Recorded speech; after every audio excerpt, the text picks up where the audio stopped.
வீடியோக்குள்ளே போகிறதுக்கு முன்னாடி சப்ஸ்கிரைப் பண்ணுங்கள், கண்டிப்பாக லைக் பண்ணுங்கள், கமெண்ட் பண்ணுங்கள். ஹாய் வியூவர்ஸ், வெல்கம் டு ஆத்து சமையல். எல்லாருக்கும் வணக்கம். இப்போ சிம்பிளாக தக்காளி சாதம் லஞ்ச் பாக்ஸ் ரெசிபி எப்படி பண்ணுறது அப்படின்றத இந்த வீடியோவில் நம்ம பார்க்கலாம். இப்போ தேவையான பொருட்கள் தான் நான் உங்களுக்கு இங்கே வீடியோவில் நீங்கள் பார்க்குறீங்க. ஒரு வெங்காயம், நல்லா பெரிய தக்காளி 1.5 தக்காளியை நீங்கள் எடுத்துக்கோங்க. கடுகு, ஜீரகம், எண்ணெய், அப்புறம் கொஞ்சமாக நான் பட்டாணி எடுத்திருக்கேன். ஒரு பச்சை மிளகா, அதுக்கப்புறம் கொத்தமல்லி, இதெல்லாம் தான் போட்டிருக்கேன். கொஞ்சமாக இஞ்சி பூண்டு விழுது எடுத்திருக்கேன். இப்போ சீரக சம்பா ரைஸ் தான் நான் எடுத்து ஜஸ்ட்டு அலம்பிட்டு இந்த கப்பால் தான் நான் 1 கப் சீரக சம்பா ரைஸ் எடுத்திருக்கேன். அதில் 2 கப் நான் தண்ணி விட்டுருக்கேன். அதை அப்படியே நம்ம தாளிச்சிட்டு அதை நம்ம விட்டுறலாம். இப்போ தேவையான அளவு எண்ணெய் விட்டுக்கோங்க.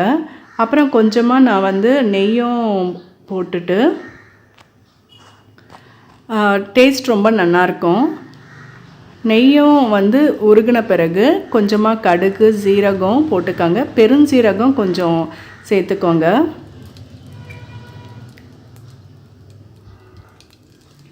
சோம்பு, இது டேஸ்ட் கொஞ்சம் நல்லாயிருக்கும். அப்புறம் பச்சை மிளகாய் நான் போடுறேன். ஒரு பெரிய பச்சை மிளகாய் 3ஆக கட் பண்ணி வச்சுருக்கேன். அப்புறம் வெங்காயம் போட்டு நல்லா வதக்கிக்கோங்க. பொன்னிறமாக நல்லா வதக்கணும். அப்போ தான் சாதத்துக்கு டேஸ்ட் கொடுக்கும்.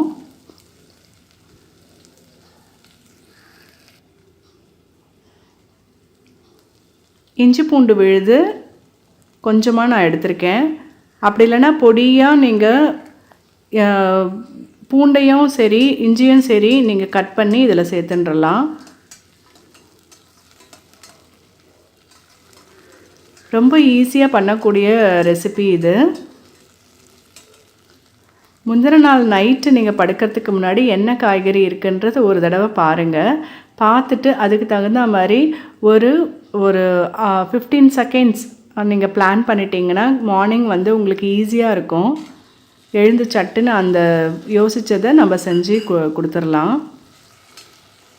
இப்போது நான் தக்காளி போட்டிருக்கேன். நீங்கள் தக்காளி சாதம் அப்படின்றதுனால நல்லா பெரிய தக்காளி 1.5 தக்காளி நான் போட்டிருக்கேன்.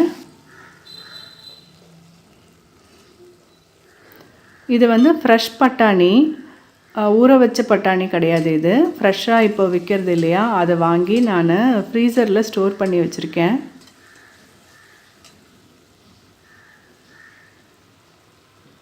அதையும் போட்டு நல்லா வதக்கிக்கலாம்.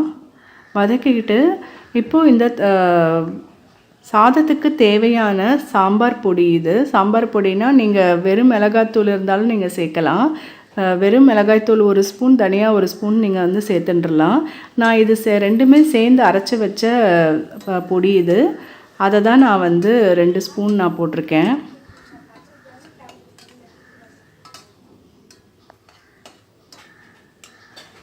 இப்போ அதையும் நல்லா வதக்கிட்டு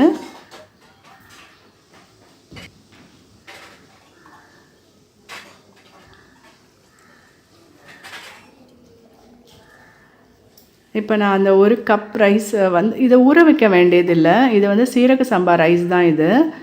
இதை அப்படியே நீங்கள் எடுத்து நீங்கள் இந்த ஜலத்தையும் விட்டு தேவையான அளவு உப்பும் போட்டு சிம்லேயே வச்சு நீங்கள் மூடிடணும். இது நல்லா வெந்து வந்துடும். சிம்மிலேயே 10 நிமிஷம் போட்டு நீங்கள் நல்லா மூடி போட்டு, அதாவது ஏர்டைட்டு மூடி மாதிரி நீங்கள் போடணும். குக்கர்னாலும் விசில் போட்டு ஒரு 10 நிமிஷம் சிம்மில் வச்சுருங்க. ஏன்னா சீரக சம்பா ரைஸ் ரொம்ப தீஞ்சு போயிடும் சட்டுன்னு. இதை இப்படியே நீங்கள் எல்லாமே போட்டுட்டு இப்போ கொதிக்குது பாருங்கள், அது அப்படியே சிம்மில் ஃபுல்லாக சிம்மில் வச்சிடணும். சிம்மில் வச்சுட்டு இது தட்டு போட்டு நீங்கள் மூடிடணும். நல்லா வெந்துடுத்து.